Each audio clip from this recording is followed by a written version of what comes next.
will ensure that laws designed to combat extremism do not affect freedom of speech or religious freedom. And I turn to Ma'am. Yes, I believe that everybody has got a voice and it should be heard. I am, as I say, a born-again Christian, and I am very out there with my faith, and I don't want anybody to tell me that I can't speak out what I believe. And I think it should be the same for everyone. They should all have, we've all got our own opinions, and I think it's so important that it's not stifled. And also that with every other sort of opinions within society, not just with religion, with everything, because we have the freedom and we want to keep that. It's important, it's valuable. Thank you. Going this way, Mr. Billington, you can go next. Thank you. It's quite simple, isn't it? We're all entitled to our own opinion. We've all got our faith. We should follow our faith in whatever way is lawful and causes no offence to others and is likely to be accepted by others. If we look aggressive and walk aggressively and do aggressive things, we should be challenged. But if people go about their faith in the normal way, then there shouldn't be any issues. Rights and privileges and freedoms are always hard won. And in a multinational, multiracial society like ours, maybe the emphasis on accepting everybody should be upheld, but in a way that is not going to constrain or put pressure on other groups who are indigenous to Britain or new visitors. I'm not quite sure how my party, UKIP, would introduce any major changes. We would simply uphold the principle of this is Britain, we have British values, let's live and let live, and stay within the normal bounds of a healthy, happy, coordinated society. Thank you. Moving this way on this question. I think we're in a world where people are too quick to jump on people for expressing a view. And I think we should be freer to say what we think without people expressing a sort of perpetual, sort of vicious indignation at something they disagree with. On the other hand, there are great dangers in our society where people are persuading young people to do some very, very dangerous things, be it to go to Syria or to want to blow people up. I mean, it is there in our society. But I don't think it's right to be too quick to ban an organisation, because all you do is drive it underground.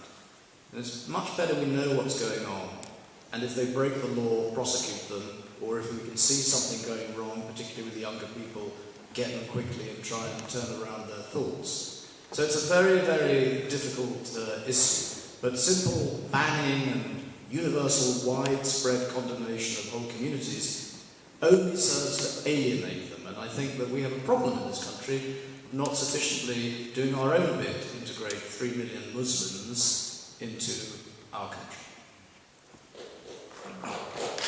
Great. I start from the principles laid down by that great 19th century liberal John Stuart Mill, who believed you should have the right to do anything you want, provided it doesn't hurt other people. And I think that should be the principle that governs all free speech legislation. I think the best way to confront extremism is to show how ridiculous it is, to face it down, to challenge its ridiculous assumptions, particularly it's based on its bigotry, offer rational, sensible alternatives, and make sure that's embedded in the education system at all levels. There's no simple answer, but we cannot give away our freedoms simply through the fear of terrorism. We didn't do it in the 1970s when we were threatened by the IRA terrorism, and we shouldn't do it now, but now we're faced with this new threat, because that's what the terrorists want.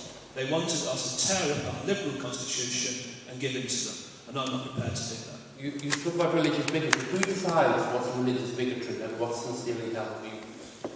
Well, I take a fairly communitarian view on this, and I think any society within reason is entitled to define the limits of that element of bigotry.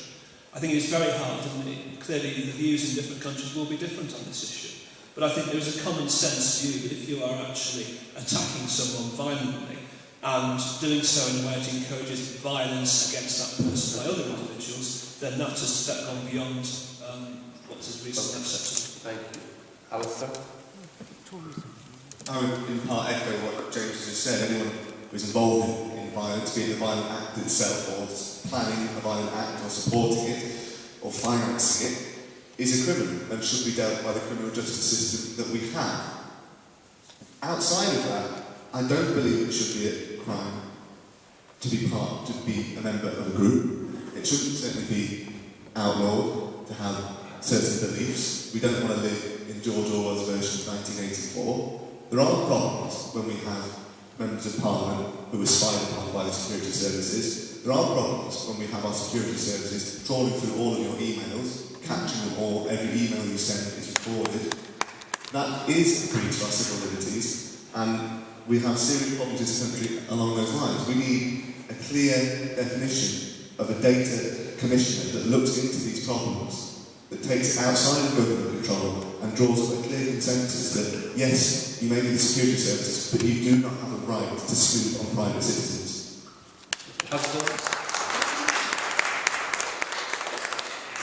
I think this is an incredibly important question, and it is perhaps appropriate in the 70th anniversary of the end of World War II, when my grandfather's generation, he gave his life fighting to keep extremist views out of this country. I think it's very important that we remember that freedom of speech is very important to us. It is enshrined in our very DNA. I know we've been celebrating the anniversary of the Magna Carta and some of the freedoms that were given to us through that.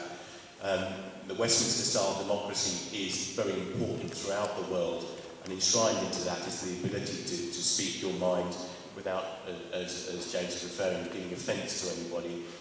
It is a different age that we live in now, the power of digital and social media. I mean, the things that we're saying tonight will be broadcast on some blog, some internet site somewhere at some stage. So we are communicating through different means. I'm actually doing a research project at the university I work at, looking at how you use digital and social media to create a brand for a company. We have to be mindful about what we say, but we should have the right to say it. But the only way, as James was saying, tackling extremism is to face it down and point out to these people the errors of their ways and why it is that what they're saying is actually offensive.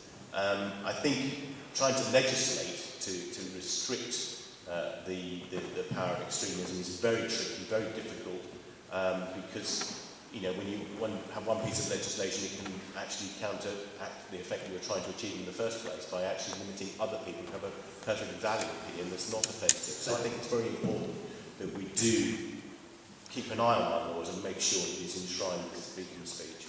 Thank you. Are there any comebacks on the people from